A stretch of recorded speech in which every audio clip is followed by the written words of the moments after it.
حضور صلی اللہ تعالی علیہ وسلم نے کئی سو صحابہ کے ساتھ احرام باندھ کر مقام حدیبیہ پر پہنچ گئے۔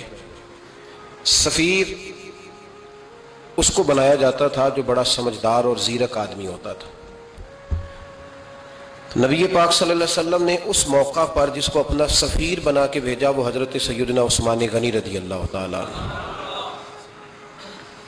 حضور نے انہیں سفیر بنا کر کے مکہ مکرمہ میں بھیج دیا اور دو ٹارگٹ دیے اپنے سفیر کو، دو باتیں فرمائیں ایک تو جا کے مکے والوں کو بتاؤ کہ ہم جنگ کرنے نہیں آئے، اللہ کے گھر کا دیدار کرنے آئے، اور بڑے پرامن طریقے سے ہم طواف کریں گے، سعی کریں گے، عمرہ کریں گے، لوٹ جائیں گے۔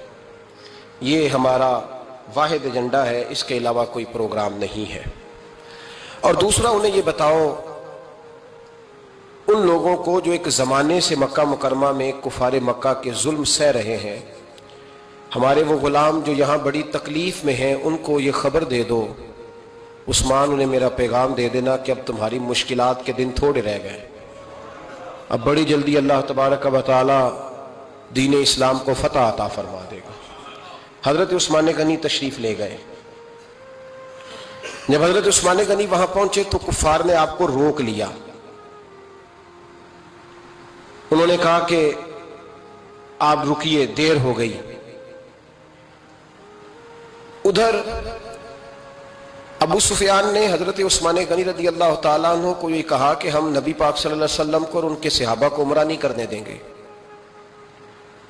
آپ اگر چاہیں تو وہ سامنے بیت اللہ شریف ہے، طواف کریں، آب زمزم پئیں، حجر اسود پہ جائیں، مقام ابراہیم پہ جائیں، صفا مروہ کریں، آپ چاہیں تو کر لیں۔ تو حضرت عثمان غنی رضی اللہ تعالیٰ عنہ فرمانے لگے میں تڑپ رہا ہوں کعبے کے طواف کے لیے، لیکن میں بیت اللہ کا طواف اسی وقت کروں گا جب آگے آگے مجھے میرے مصطفیٰ کریم نظر آئیں گے صلی اللہ تعالی علیہ وسلم۔ لوگ آج پوچھتے ہیں کہ بغیر مدینہ شریف جائے حج مکمل نہیں ہوتا۔ میں نے کہا مدینہ شریف کے بغیر حج ہو جاتا ہے پر مدینے والے کے بغیر نہیں ہوتا، اس لیے کہ حضور نے فرمایا صحیح مسلم میں خذوا عنی مناسککم، حج کے طریقے مجھ سے سیکھو۔ اللہ نے تو کہہ دیا حج کرو، تفصیل تو بتائی نہیں، تو اب آپ کو حضور سے سیکھنا پڑے گا۔ مدینے کے بغیر تو شاید حج ہو جائے پر مدینے والے کے بغیر حج نہیں ہوتا۔ حضرت عثمان غنی رضی اللہ تعالیٰ عنہ کہنے لگے میں طواف ضرور کروں گا پر اس وقت کروں گا جب مجھے حضور آگے آگے نظر آئیں گے۔ ادھر ایک شخص نے حضور کی بارگاہ میں بھی کہا، اپنوں کا نہ پتہ ہوتا ہے، دل بدستاور کے حجی اکبر است، جو دل ہوتے ہیں نا، دل کو دل سے راہ ہوتی ہے۔ یہ کئی دفعہ جسم علیحدہ علیحدہ ہوتے ہیں پر یہ اکٹھے دھڑک رہے ہوتے ہیں، تو دل کو راہ ہوتی ہے۔ عرض کی یا رسول اللہ صلی اللہ علیہ وسلم عثمان غنی تو طواف کر رہے ہوں گے، صفا مروہ میں ہوں گے، بڑی موج ہوگی، آب زمزم کھول کے پی رہے ہوں گے۔ حضور نے سامنے والے کا چہرہ غور سے دیکھا، فرمایا عثمان کو تم زیادہ جانتے ہو کہ میں زیادہ جانتا ہوں؟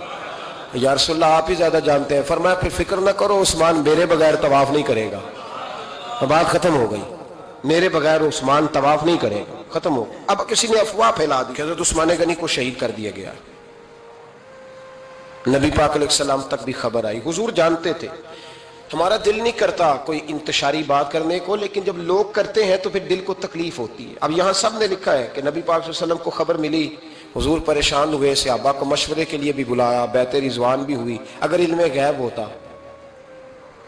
یہ سارا کچھ نہ ہوتا، اور میں نے کہا خدا کے بندے اگر حضور اپنا علم غیب اس وقت ظاہر کرتے تو حضرت عثمان کے لیے قرآن کی آیتیں نہ نازل ہوتی، اس بیعت کے تذکرے نہ ہوتے۔ ہر بات پہ لوگ معاذ اللہ تعالیٰ۔ اب دیکھیے نا یہاں یہ جملہ چھوڑنے کی کیا ضرورت ہے؟ تم قوم کو کیا دے رہے ہو؟ لوگوں کو کیا بتا رہے ہو کہ نبی پاک علیہ السلام اندھیرے میں بیٹھ کے فیصلے کر رہے تھے؟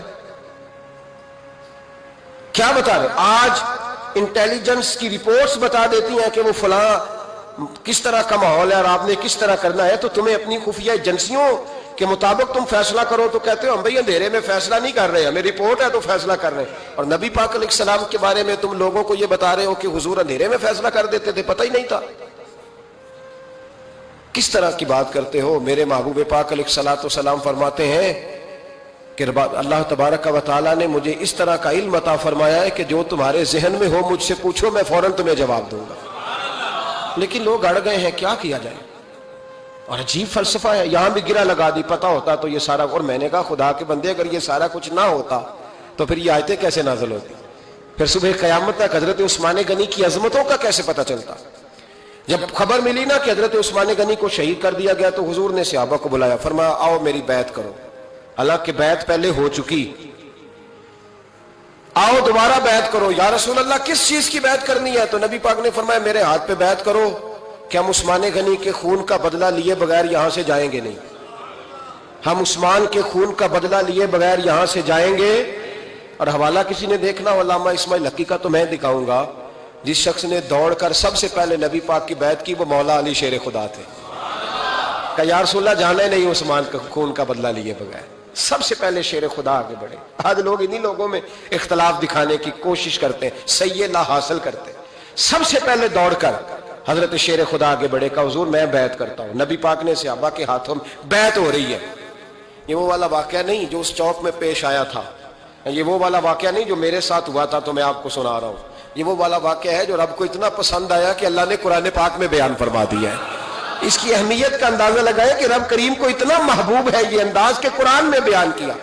ایک درخت تھا، کانٹوں والا درخت، اس کو شارحین نے لکھا ہے، کچھ لوگ کہتے ہیں بیری کا درخت تھا۔ نبی پاک درخت کے نیچے بیٹھ گئے، فرمایا بیعت کرو سارے۔ کن کے لیے بیعت ہو رہی ہے؟ حضرت عثمان غنی کے لیے۔ ایک بیعت دین کے لیے ہوئی، قرآن کے لیے ہوئی، حدیث کے لیے ہوئی، اللہ کی توحید کے لیے، اور آج نئے سرے سے بیعت ہو رہی ہے۔ کس کے لیے؟ بول کے بتائیے۔ حضرت سیدنا عثمان غنی رضی اللہ تعالیٰ عنہ، اس شخص کی عظمت کا کوئی اندازہ کر سکتا ہے جن کے لیے نبی پاک نے خاص کر کے تخصیص کر کے ایز اے اسپیشل بیعت لی۔ اور صحابہ نے جب بیعت کی تو اللہ کو اتنی پسند آئی کہ قرآن مجید کی سورہ فتح کی آیت نمبر 18 میں بیان کیا، فرمایا لقد رضی اللہ عن المؤمنین اذ یبایعونک تحت الشجرہ، فرمایا محبوب تحقیق اللہ ان مومنوں سے راضی ہے جو درخت کے نیچے آپ کی بیعت کر رہے تھے۔ تحقیق اللہ ان سے راضی ہوا، ان ایمان والوں سے جو درخت کے نیچے آپ کی بیعت کر رہے تھے، درخت کے نیچے تحت الشجرہ۔ قرآن مجید کے الفاظ اگر آپ غور کریں گے تو آپ کو حضرت عثمان غنی کی عظمت کا پتہ چلے گا، اور اس واقعے کی حساسیت کی آپ کو سمجھ آئے گی کہ بیعتیں تو مسجد میں بھی ہوئی، لیکن نام لے کے نہیں کہا محبوب جنہوں نے مسجد میں بیعت کی، نام لے کے نہیں کہا، حالانکہ وہ بیعتیں بھی اللہ کو بڑی محبوب ہے۔ بیعتیں تو میرے بھائی نبی پاک نے بیت اللہ شریف کے پاس بھی کی، مسجد نبوی میں بھی کی، لیکن یہاں نام لے کر کوئی بھول نہ جائے۔ کسی نے کہہ دینا تھا کوئی اور بیعت تھی جی، لوگ شرح کر رہے ہیں نا مرضی، وہ تو کسی اور کی بیعت، نام لے کے کہا محبوب تحت الشجرہ، وہ جو درخت کے نیچے بیعت ہوئی، وہ جو بیعت درخت کے نیچے ہوئی، اور جنہوں نے بیعت کی لقد رضی اللہ عن المؤمنین، تحقیق اللہ ان مومنوں سے راضی ہو گیا، اللہ ان مومنوں سے۔ صحیح بخاری صحیح مسلم میں صحابہ نے پوچھا یا رسول اللہ اللہ کس طرح راضی ہوا ہے؟ فرمایا آج جس نے میرے ہاتھ پہ بیعت کی ہے رب کریم نے وعدہ کر لیا ہے سب کو جنت عطا فرمائے گا، جنتی ہو گئے سارے۔ حضرت عثمان غنی رضی اللہ تعالیٰ عنہ کی یہ عظمت، یہ شان قرآن پاک نے بیان کر دی کہ حضرت عثمان کے نام پر صحابہ جمع ہوئے تو اللہ تبارک و تعالیٰ نے اس واقعے کا ذکر قرآن مجید میں فرما دیا۔